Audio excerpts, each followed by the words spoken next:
खुशामदीद।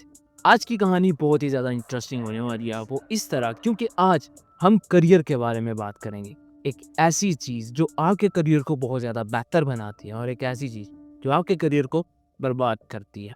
अब मेरे पास कुछ ऐसी आर्ट सॉफ्ट स्किल्स हैं जो कि आपके करियर को बनाने में काफ़ी हेल्पफुल होने वाली है और अगर आप इनको सीख जाते हैं तो फ्यूचर आपके हाथों में है।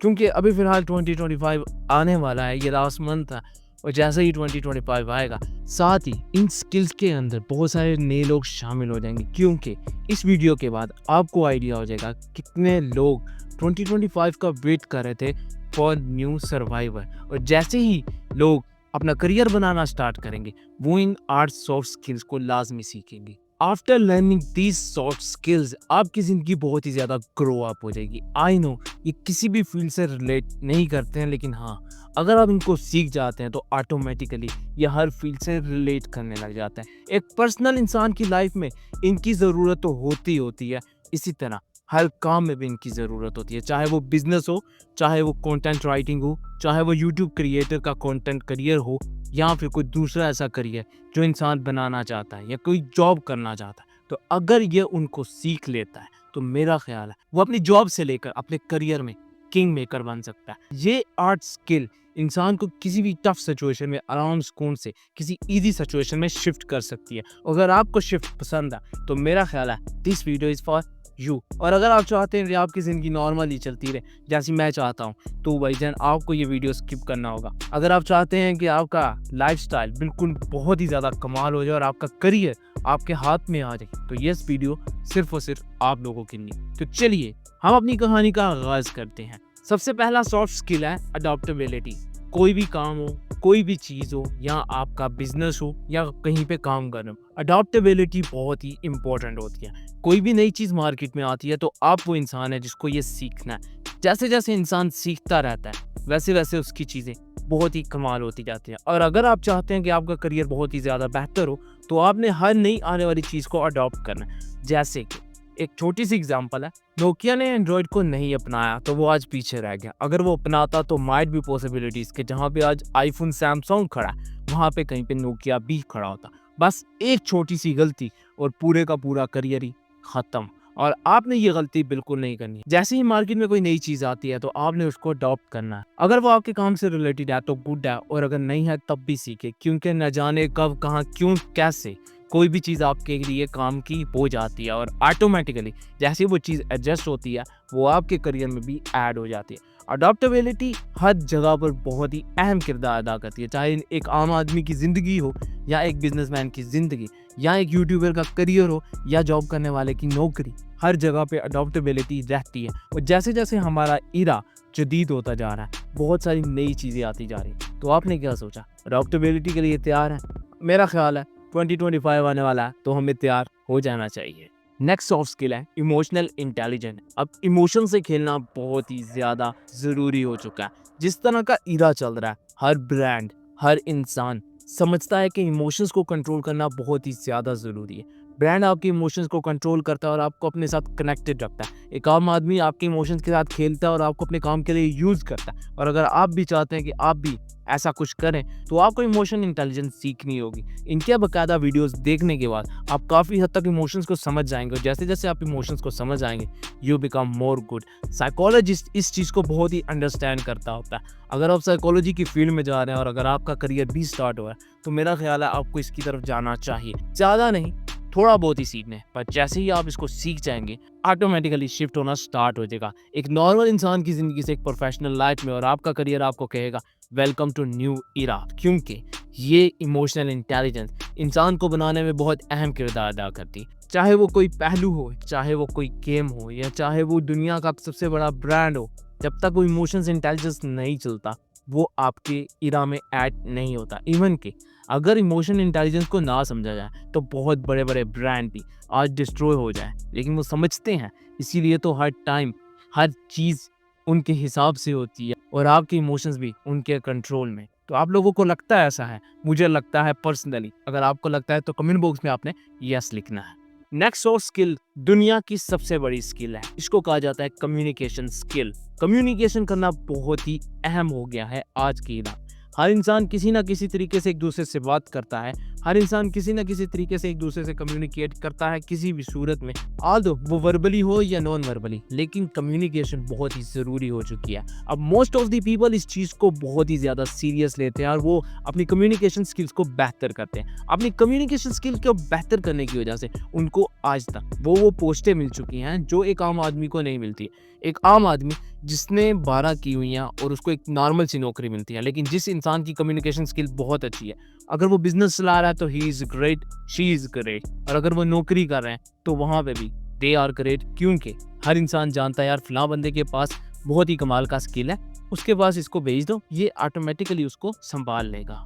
इसी तरह बिजनेस के एरा में भी कम्युनिकेशन बहुत ही ज़रूरी हो गई है। हर इंसान कम्युनिकेशन पे काम कर रहा है, हर इंसान कम्युनिकेशन को सीख रहा है, इवन कि हम भी कम्युनिकेशन को सीख रहे हैं। अगर हम कम्युनिकेशन को ना सीखें या अपना कॉन्फिडेंस ना बिल्डअप करें तो मेरा ख्याल है हमें भी दुनिया के किसी कोने में रखकर साइड लाइन कर दिया जाए। और अगर आप चाहते हैं कि आप साइड लाइन नहीं होना चाहते तो आपको कम्युनिकेशन सीखनी होगी। आल्दो वो आप वर्बली सीख सकते हैं या नॉन वर्बली, लेकिन जैसे ही आप सीख जाएंगे your life and your career will boost up.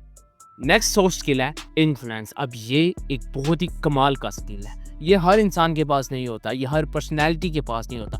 बहुत ही रेयर लोग होते हैं जो इस चीज़ को अडॉप्ट कर अपनी ज़िंदगी में अप्लाई करते हैं। इन्फ्लुएंस होना इंसान की ज़िंदगी में बहुत ही ज़्यादा ज़रूरी हो चुका है। आपको पता है अब यूट्यूब करियर का बहुत ही टाइम आ चुका है। जितने भी बड़े यूट्यूबर हैं उनको देखा जाता है और उनको ब्रांड अप्रोच करते हैं as compare to drama actors या फिल्म एक्टर्स। वो क्यों? क्योंकि वो जानते हैं कि यूट्यूबर का इन्फ्लुएंस लोगों पे बहुत ज़्यादा है। अब जैसे जैसे इन्फ्लुएंस बहुत ज़्यादा होता जाता है लोग उनकी गिरफ्त में आते जाते हैं। एक छोटी सी एग्जांपल देता हूँ, आप किसी ऐसे यूट्यूबर या एक ऐसी पर्सनैलिटी से इन्फ्लुएंस हो चुके हैं जो कि बहुत ही कमाल का है या बहुत ही ख़राब है। अब जो चीज़ वो बेचेगा वो आप मस्ट खरीदेंगे, चाहे वो सही होगी, महंगी होगी, सस्ती होगी, जो भी होगा। आपको पता ही आपकी फेवरेट पर्सनैलिटी की है तो आप उसको बाय करेंगे। क्यों? क्योंकि दे हैव इन्फ्लुएंस। और जैसे जैसे आपका इन्फ्लुएंस लोगों पे आता जाता है लोग आपके पीछे पीछे चलना स्टार्ट हो जाते हैं। अब आप पे डिपेंडेंट होता है स्टोरीज में कि आप इन्फ्लुएंस करना कैसे सीखते हैं। यूट्यूब पे बहुत ही कमाल की वीडियोस पड़ी हुई हैं जो कि आपको हेल्प आउट करती हैं कि आप लोगों को इन्फ्लुएंस कैसे कर सकते हैं। और जैसे जैसे लोग इन्फ्लुएंस होना स्टार्ट होते हैं आपकी ज़िंदगी ऑटोमेटिकली ग्रो अप होती है। मोस्ट ऑफ द पीपल इस चीज़ को नहीं समझते हैं, that's why they are too much back from you. अगर आप इस चीज़ को समझ जाते हैं तो होप सो आप आगे आने वाले वक्त में दुनिया को लीड करें। और अगर आप लीड करना चाहते हैं तो आपको इन्फ्लुएंस सीखना होगा। पॉलिटिशियन का इन्फ्लुएंस बहुत ज़्यादा होता है, वो इसलिए क्योंकि वो नॉर्मली कम्युनिकेशन से एक हाई लेवल कम्युनिकेशन करते हैं। Just because of communication they are most popular influencer. Next soft skill है क्रिटिकल थिंकिंग। जैसे जैसे हमारा एरा डिजिटल होता जा रहा है हमारी क्रिटिकल थिंकिंग क्लोज होती जा रही है। अब क्रिटिकल थिंकिंग को इंक्रीज करने के बहुत ही सिंपल स्टेप्स होते हैं। आपको सोचना है, आपको पढ़ना है, आपको लिखना है। ये 3 स्टेप आज के एरा में अगर आप क्रिटिकल थिंकिंग करना चाहते हैं तो ये बहुत ज़रूरी है। और हमें ना लिखना पसंद है ना पढ़ना पसंद है, और कोई थॉट्स तो भाईजान आता ही नहीं है, वो इसलिए क्योंकि एआई आ चुका है। लेकिन मैं इन चीज़ों से दूर रहने की कोशिश करता हूँ। मैं थोड़ा सा क्रिटिकल थिंकिंग अपने ब्रेन में रखता हूँ क्योंकि हमारा जो यूनिवर्सिटी टाइम होता है ना, अब यहाँ पे क्रिटिकल थिंकिंग के ही सवाल आते हैं। हमने जब भी पेपर देना होता है, जब भी असाइनमेंटें जमा करवानी होती है तो सिर्फ और सिर्फ क्रिटिकल थिंकिंग आती है। और जो इंसान क्रिटिकल थिंकिंग जानता है वो और भी बहुत बेहतर है। वो क्यों? देखें, कोई भी नई चीज़ डेवलप करनी हो क्रिटिकल थिंकिंग, कोई भी नया रूमर बनाना हो क्रिटिकल थिंकिंग, कोई भी नया सॉफ्टवेयर लाना हो क्रिटिकल थिंकिंग। और जब तक ये क्रिटिकल थिंकिंग जिंदा है आपका काम चलता रहेगा। क्रिटिकल थिंकिंग वाले लोग भी ऑलमोस्ट $1000 बिलियन कमाते हैं साल के। और अगर आप भी कमाना चाहते हैं तो मेरा ख्याल है क्रिटिकल थिंकिंग होना बहुत ही कमाल है। अब क्रिटिकल थिंकिंग आप पढ़ के लिख के इन आम सी चीज़ों से सीख सकते हैं, लेकिन अगर आप नहीं सीखना चाहते हैं तो shutter down, phone on and आपका सिस्टम गोइंग ऑन। नेक्स्ट और स्किल है कंटिन्यूस लर्निंग। अब लर्निंग एक बहुत ही अहम किरदार अदा करती है किसी भी इंसान की ज़िंदगी को बेहतर करने में। अगर आप करियर बेहतर बनाना चाहते हैं और आपका लर्निंग एटीट्यूड है तो ऑटोमेटिकली आपका बिहेवियर भी चेंज होगा। मोस्ट ऑफ द पीपल समझते हैं कि यार कंटिन्यूस लर्निंग इंसान की ज़िंदगी में नहीं होनी चाहिए।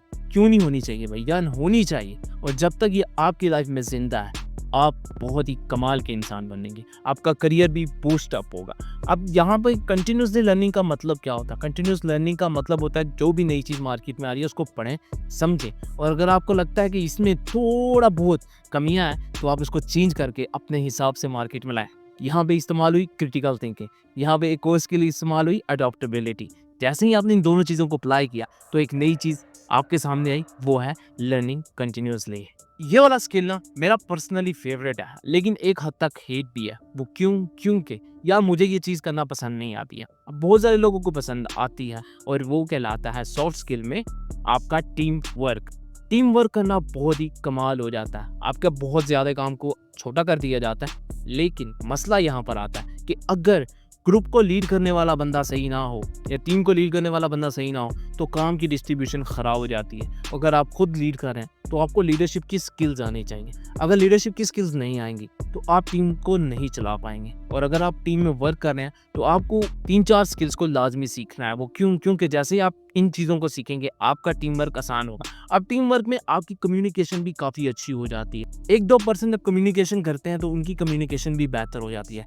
इस वक्त टाइम इरा में आपको कम्युनिकेशन करने वाले ग्रुप बहुत कम मिलेंगे। अगर आप चाहते हैं कि आप कम्युनिकेशन को बेहतर करें तो मेरा ख्याल है आप 4-5 ऐसे प्रोफेशनल लाइफ पर्सनालिटी चूज़ करें जो कि प्रोफेशनल लाइफ में जीते हैं। अब ऐसा नहीं है कि 4-5 दोस्तों में ग्रुप बना लिया और भाईजान हमारी कम्युनिकेशन बेहतर होती नहीं होगी।